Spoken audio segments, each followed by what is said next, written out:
Hello and welcome to part 4 in my video series on how our schools are funded. And we have finally arrived at the thing that instigated this whole series, for me at least, to begin with. What instigated this series was the claim by Senator Kirkmeyer in a discussion with Colorado Sun politics reporter Jesse A. Paul, was that the Democrats are not fully funding education in Colorado, right? Now, you could argue back and forth about how much extraneous detail, parts 1 through 3, were needed in order to arrive here, and I'm open to criticism if you have it. But I wanted to make sure that you had the full context before we just roll into this, okay? By the way, if you want to see videos 1 through 3, you'll find them linked below. Video 2, fair warning, lots of math, okay? So if you like detail in math, check it out. Otherwise, maybe you just kind of skim a little bit. All right. Now, like all sound bites, like all things said in the heat of the moment, Senator Kirkmeyer's claim that the Democrats are not fully funding education in this state requires a little bit of investigation. It is true, but like a lot of technicalities, you have to understand why it's true, where it's true. Let's review from part 1 one more time. I got my cups, I got my beans. Let's get started. You are the taxpayer. You got money. The state and the feds both take your money for schools. Now, as we discussed in video 1, most federal money is a pass-through. So I'm not going to have a bunch of cups out here because I only got 2 hands. So we're going to put one for, this is how much you paid to the feds that then passes through to the state. And this is how much you pay for the state, mainly in the sense of general income taxes and sales taxes that goes toward education. Unfortunately, you as a taxpayer also pay your local government. Property taxes would be one example. And depending on what county you live in, you might also, every time, say you get a registration on your car, some part of that might help go toward schools as well. So you have paid feds and the state, and then you have also paid local governments. Now, the way that we figure out education funding in this state is the state tells these local districts, you need to put the following amount toward education on a per pupil basis. It's a long calculation. It's an involved one. It's in part 2. Go check out the details if you'd like it. Okay? So we're going to say that the state requires a certain amount, which then I'm going to focus mainly on my district. Again, it's a fake district, I know that, but it's my district. The state says you'll fund this many beans in order to pay for schools in Logan County. So Logan County comes in and says, that's all the money I got. I don't have enough to give you everything that the state says you need to have. So then the state comes in and says, all right, we're going to make up the rest of that loss in order to bring the happy children of Logan School District up to what the state says we ought to fund. Okay? That brings us up to where we are today. The added wrinkle that I haven't touched until now, it's kind of a shell game, it's kind of weird, but the added wrinkle is Amendment 23 and what's called the budget stabilization, or BS factor. Aptly known, get your mind out of the gutter, budget stabilization, it doesn't mean that. Here's what it says. Back in about 2000, voters in Colorado approved what's called Amendment 23. Now, Amendment 23 said that the base per pupil funding, which is what's in what the state says the local district must have, that this base per pupil fund must grow every year. Okay? Must grow every year. All right. So here's what the state does. The state says you need this much, we put it in the cup, in order to fully fund education. But because the state doesn't want to lose money every single year because it has to keep going up to match inflation by this point, the state comes back and they take some out of the amount that they're pitching in. Let me run through this with numbers because it's a shell game, essentially. Okay? What we're doing is we're playing around with numbers and we're playing around with terms. Let's go back a step. And again, this is why I spent that time in video 2. You have to understand base funding, preliminary funding, fully funded per pupil amounts. I'm going to go all the way back to video 2, but I promise less math. My 2 fake districts, Denver and Logan School District. The state says, because we have an equalized system, everybody needs $100 per student in order to adequately fund education in this state. You will put $100 per student into your school district in order to adequately fund education. Now again, in 2001, thereabouts, if I recall correctly, voters amended the state constitution with Amendment 23. And Amendment 23 said for the first 10 years, that was till about 2010, this base amount had to increase by 1% plus inflation every single year. You needed to increase this base amount, no matter what else happened. That's it. Must increase, no exceptions. Now, after 2011, you are able to say, I'm only going to increase by inflation every year. Okay? So let's say that this $100 per student is where we are this year right now. We're going to talk about next year. Next year, our inflation, sorry, I'm going to just check my notes here real quick. Our inflation here in Colorado is about 3.5%.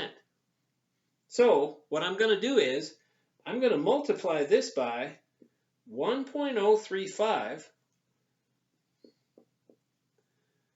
so that the base amount per student goes up according to Amendment 23.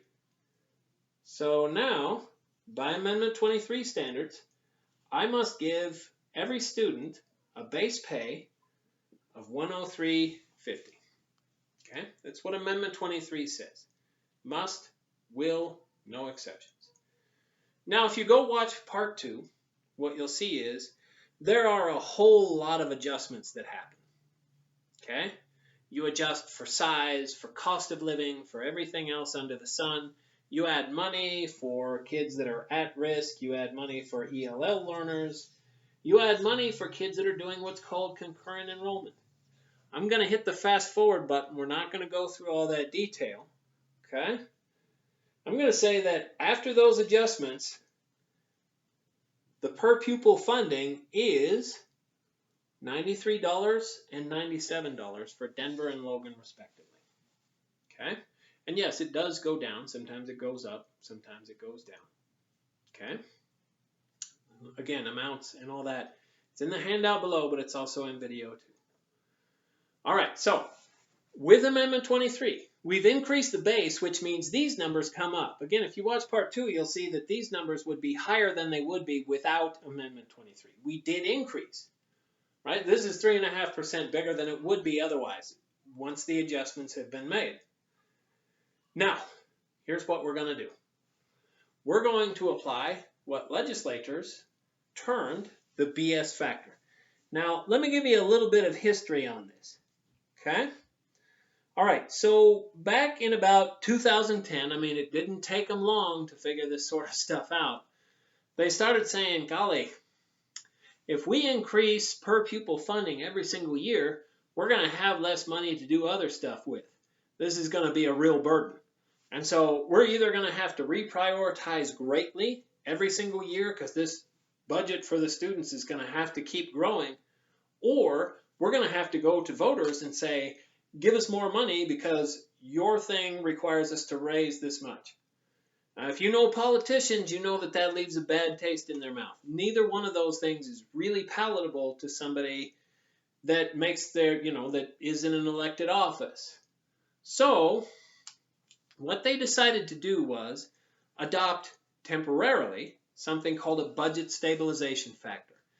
And it was a shell game in order to make sure that they didn't run out of money, that they didn't have to ask for more money, and that they didn't have to reprioritize too much in their spending. 1 or 2 years after that, a law got passed that made it not temporary. In other words, keep it indefinitely, number one, and then change the name to the negative factor. Now, PR eventually won out and BS came back.